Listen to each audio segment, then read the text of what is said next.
Bonjour Manon, je voulais te remercier d'accepter notre invitation sur Instinct Foot. Alors on a quelques petites questions pour toi. Est-ce que dans un premier temps, est-ce que tu peux te présenter et expliquer en fait d'où vient cette passion pour le futsal? Bah déjà, bonjour, merci à vous de m'avoir invité. Du coup, je fais du futsal depuis 4 ans et j'ai découvert le futsal grâce à la fac où je devais tout simplement faire un UL et qui était obligatoire pour avoir des notes. Et du coup, j'ai connu du coup, le futsal universitaire où là, du coup, mon entraîneur, c'était l'entraîneur du Diamant Futsal. Et vu que j'aimais bien et j'appréciais beaucoup le domaine du futsal, j'ai décidé de faire un seul entraînement juste pour tester et au final, j'ai fait ma licence tout de suite après et depuis, j'ai pas arrêté le futsal depuis 4 ans maintenant. C'est marrant parce que tu es toujours là-bas. Qu'est-ce qui s'est passé justement entre cet entraînement et là tu fais des entraînements au quotidien? En fait, tout simplement, moi j'ai connu que enfin, que le diamant futsal. Malheureusement, chez les filles, le futsal ne s'est pas encore bien développé. Donc en Île-de-France, il y a très peu de clubs qui est du même niveau que Diamant. Sachant que nous, on a quand même gagné 2 fois la Coupe de Paris. Nous avons quand même 2 fois été championne de R1. Et jusqu'ici, personne n'a le même palmarès que nous. Voilà, et puis surtout que j'ai instauré un lien entre l'entraîneur et les joueuses, où j'ai joué avec elles des fois aussi au foot à 11.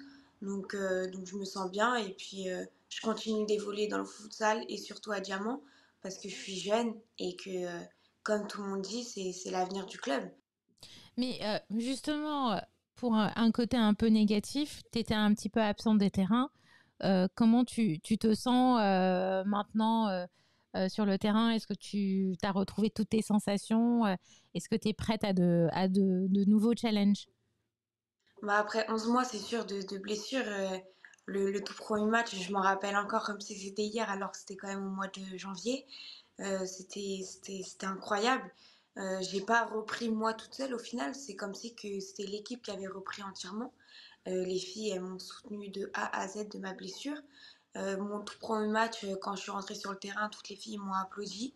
En plus, pour ça, je marque un but, donc ça peut que être positif. Le fait d'avoir été, on va dire, bien entretenue, enfin bien, comment dire, bien pris en compte par le chirurgien et les kinés d'extérieur, je suis revenue sans aucune douleur, sans aucune peur. Donc voilà, après, grâce aussi à mes coéquipières ou lors des entraînements, c'est pas parce qu'elles sont devant moi qu'elles vont s'arrêter. Elles jouent comme si qu'une fille s'était jamais blessée. Donc maintenant, ça fait 3 mois que j'ai repris. Ça va faire 1 an que je me suis fait opérer et franchement, je reviens encore mieux qu'avant, quoi. Mais justement, on a ce problème dans le foot en règle générale, du côté féminin. Pendant les blessures, on a tendance à pas trop entendre parler des jeux. C'est compliqué de faire un suivi, donner des nouvelles. C'est pas quelque chose qui est automatique. Toi, par rapport à ta communauté des fans, est-ce qu'ils sont souvent venus vers toi, t'envoyer des messages sur tes réseaux sociaux, demander après? Toi, comment t'as su leur répondre? Moi, c'est surtout, on va dire, ma famille proche et mes amis, hein. Parce que je suis récente dans le futsal, donc je suis pas connue, enfin, je suis pas du tout connue d'ailleurs. Mais voilà, Pas mais j'ai encore, mes pas amis. encore. Pas encore, peut-être un jour. Mais du coup, ouais, j'ai mes amis où en fait, ils étaient tout le temps là, même le jour de mon opération. Je sors de ma clinique, ils sont devant moi pour me faire une surprise. Je pouvais pas jouer sur le terrain, mais à chaque match à domicile, j'étais présente. Donc l'entraîneur, il me mettait sur la feuille de match pour être avec elle sur le banc, ou sinon, j'allais dans les vestiaires avec elle. À Ah, c'est l'extérieur, bien c'était ça. toujours Mm. Ouais, à l'extérieur, c'était toujours un petit message parce que du coup, je pouvais pas me déplacer.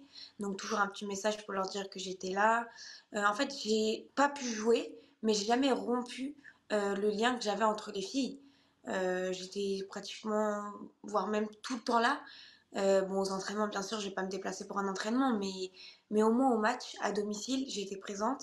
Enfin, je Mm. remercierai jamais assez mes parents, tout ce qu'ils m'ont apporté. En 11 mois de temps de blessure et 10 mois d'opération, revenir comme je suis revenue, je pense que très peu de personnes l'ont fait avant. Mais quels sont tes rêves actuellement? Tu rêves de l'équipe de France parce que pour ceux qui ne le savent pas, il y a l'équipe de France féminine de futsal. C'est un projet qui date d'un an et demi à peu près, que ça a été lancé.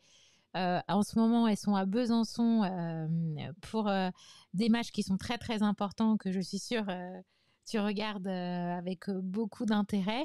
Euh, est-ce que tu as ce rêve des Bleus? Bien sûr, j'ai ce rêve des Bleus, c'est toujours un objectif que je veux et que je vais réaliser sur l'avenir. Après, mon tout premier objectif, déjà, c'est dans mon club. Là, on a la chance d'être en quart de finale de Coupe de France, quart de finale de Coupe de Paris. On a la Coupe des Essonnes qui approche et nous sommes première ex aequo en championnat. Donc, l'idéal, et on va tout faire pour gagner ces quatre choses-là, pour être un exploit dans le futsal féminin.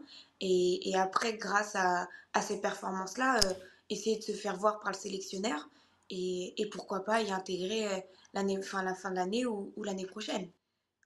Oui, c'est C'est important sûr parce ça. que lors du lancement, justement, j'avais pu échanger justement avec le sélectionneur de l'équipe de France et lui, il disait que c'est pas parce qu'une joueuse n'est pas appelée qu'elle sera pas appelée. Il regarde vraiment tout parce qu'ils sont encore en construction, donc tout le monde a sa chance, peu importe son âge, peu importe son parcours. La capitaine Alexandra, elle évolue à Toulouse dans un club de football, donc tout est possible. C'est ça. Il faut juste y croire et travailler. Et est-ce que tu peux nous raconter un petit peu tes journées type quand tu as un entraînement ou quand tu as un match? Bon, du coup, je vais faire les deux, hein. Du coup, quand j'ai un entraînement, moi, à côté, vu que je suis pas pro, à côté, je suis au CFA. Donc, je suis dans un CFA de sport pour être éducatrice sportive. Donc, ça veut dire qu'une journée, je me réveille à 6 heures. Je prends ma voiture à 7 heures pour arriver là-bas vers les coups de 8h30. Ma journée elle Ah, commence à c'est long 9 quand heures même, au hein, le CFA. trajet. Le trajet, il est long parce que je suis dans le 78. Donc, il y a beaucoup de monde. Et en fait, mon CFA, il est en partenariat avec le PSG. Donc, je suis au camp des loges avec mon CFA. Mm. Donc voilà, mais du coup on commence à 9 heures les cours. Soit on est à l'école, enfin dans la classe, soit on est sur le terrain, donc soit on pratique ou soit on entraîne des gens. Après bah, du coup la pause du midi, le soir, enfin l'après-midi pareil, on recommence, donc soit on pratique, soit on entraîne. Après je finis vers les coups de 16h30, 18 heures du coup je retourne en région où je suis dans le 91. Et après, à 21 heures, non, à 20 heures plutôt, je me retrouve à l'entraînement, où là, on regroupe toutes les filles, tout ça. Et de 20h30 jusqu'à 22h30, on a entraînement complet. Voilà. Ça fait quand même des belles journées bien remplies. Donc, il faut avoir la détermination pour pouvoir durer sur du long terme. Oui, il faut avoir la détermination et surtout l'envie, parce que se réveiller à 6 heures pour au final avoir après 1h40 de route, c'est beaucoup, c'est long, mais bon, si je ne le fais pas maintenant, je ne le ferai pas plus tard. Donc je C'est le fais ça. maintenant et puis voilà, et puis j'ai la chance d'avoir 2 entraînements par semaine. Donc j'ai entraînement le mardi et le vendredi. Des fois je m'incorpore avec les garçons ou des fois on a des spé le jeudi. Et après j'ai match soit le samedi, mais généralement c'est le dimanche. Donc j'ai quand même, j'arrive à me reposer sur mes jours où je n'ai pas entraînement le soir. Et quelle est ta relation avec l'équipe de futsal des garçons? L'équipe de futsal des garçons, on va pas dire on est très proches, mais on s'entend tous bien. On essaye d'être un maximum présent quand eux ils jouent à domicile et quand, pareil, nous on joue à domicile, ils essayent d'être là. On essaye de se donner une force pour justement eux qu'ils aillent le plus haut possible et que nous on aille le plus haut possible. Mais c'est ça qui est, c'est bien cette entraide, pardon. Et si jamais il y avait un match justement contre eux, vous allez leur mettre combien de buts? Ça, je sais pas, parce qu'ils ont un très bon gardien, mais je pense que ça peut être compliqué plus sur l'aspect tactique. Mm. Parce que sur l'aspect tactique, filles et garçons, ça peut se valoir. Après, sur l'aspect physique, Je pense que on risque de prendre l'eau très rapidement. Ah, faut qu'on voit ça, une petite séance de tir au but, Séance comme de on tir dit. au but, ouais, pourquoi pas? Je pense qu'on peut gagner sur une séance de tir au but, hein. Oui, c'est vrai. Justement, beaucoup ont parlé justement de l'aspect physique qui jouait, même si une joueuse de football peut être meilleure tactiquement, il y a toujours ce côté physique. Et toi, si tu vois des petites filles, ou il y a une petite fille qui regarde cette vidéo et qui aimerait se lancer dans le foot salle féminin, qu'est-ce que tu lui conseillerais? Moi, je dirais franchement de foncer et surtout de prendre plaisir parce que moi qui ai fait du foot pendant mes 12 ans, enfin pendant 12 ans et là au final ça fait 2 ans que je fais que du futsal, c'est, on va dire, une autre, c'est un autre plaisir. C'est complètement à part, surtout que le futsal c'est vraiment collectif, beaucoup plus que le football. Et, euh, et franchement, si elle veut y aller, qu'elle n'hésite pas. Bien sûr, celle dans le 91 qu'elle vienne au diamant, avec plaisir. Ah, ben, toujours, Mais toujours une petite part pour bien le sûr, club. bien sûr. Mais non, faut qu'elle y aille, surtout en plus à cet âge-là, c'est mixte. Donc franchement, qu'ils aillent. Et puis surtout, faut pas avoir peur des garçons. Faut montrer qui on est, quoi. Alors Faustine, c'est quand même une joueuse qui est très intéressante dans le foot, Faustine Pellegrini, pour ceux qui la connaissent pas, qui a quand même un contrat pro. C'est une première. Moi, elle joue à l'étranger.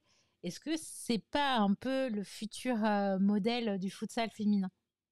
Bah, Faustine, c'est clairement un exemple à suivre. Jeune, mais très promettante.